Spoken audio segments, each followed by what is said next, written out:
Salut, c'est Karim. Et le prochain texte, ça s'appelle l'histoire du petit garçon Cap. Et là, je vais vous le lire.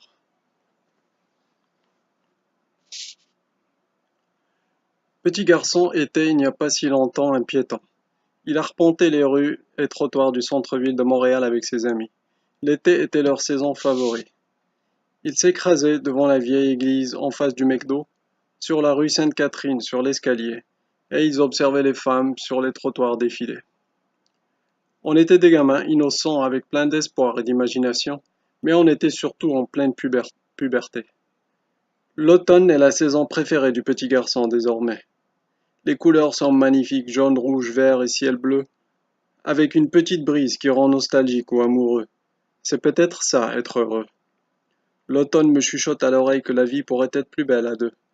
Maintenant que petit garçon est handicapé, il réalise que les gens ont changé par rapport à lui quand il marchait. Leur comportement est différent, ils lui parlent fort et lèvent le ton. Pourtant, il n'est pas sourd et il leur rappelle tout le temps. Ils lui ont trouvé un nouveau nom, maintenant qu'il est handicapé. Petit garçon est surnommé Invalide. C'est pas très gratifiant, c'est insultant. C'est méchant. Qu'est-ce qui arrive quand une carte de banque est invalide? On te demande de la détruire, de la foutre à la poubelle. Et il quitte ce monde pour rejoindre celui des mortels.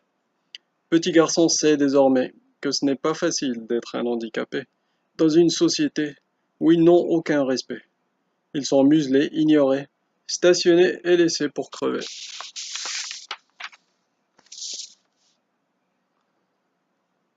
L'autre jour, j'étais au cinéma, j'ai osé. Comme tout le monde, j'ai payé pour mon billet. Une fois rentré, je vois le Kilimandjaro des escaliers à escalader. J'avais aucune rampe pour accéder à mon siège. Je me sentais comme un petit rongeur pris dans un piège. Les places accessibles devant sont collées à l'écran. Tu peux t'asseoir dedans si tu veux avoir un torticolis, à force de fixer le plafond, ou analyser la toile collée droit devant. Alors petit garçon a tenté la deuxième rangée, mais il lui fallait d'abord vaincre quelques escaliers. C'est humiliant d'avoir à ramper devant des spectateurs assis en hauteur, spéculant sur ta condition tout en chuchotant, sans connaître tes super pouvoirs. Tu sens tout, tu les entends clairement. Il y en a qui sont vraiment cons. Et toi tu es propre et tu sens bon, mais c'est la moquette qui t'attend. Et tu te dis, il fut un temps où je me tenais tout droit, et j'étais même élégant. Beaucoup de choses ont foutu le camp. Et c'est là que ça devient déprimant.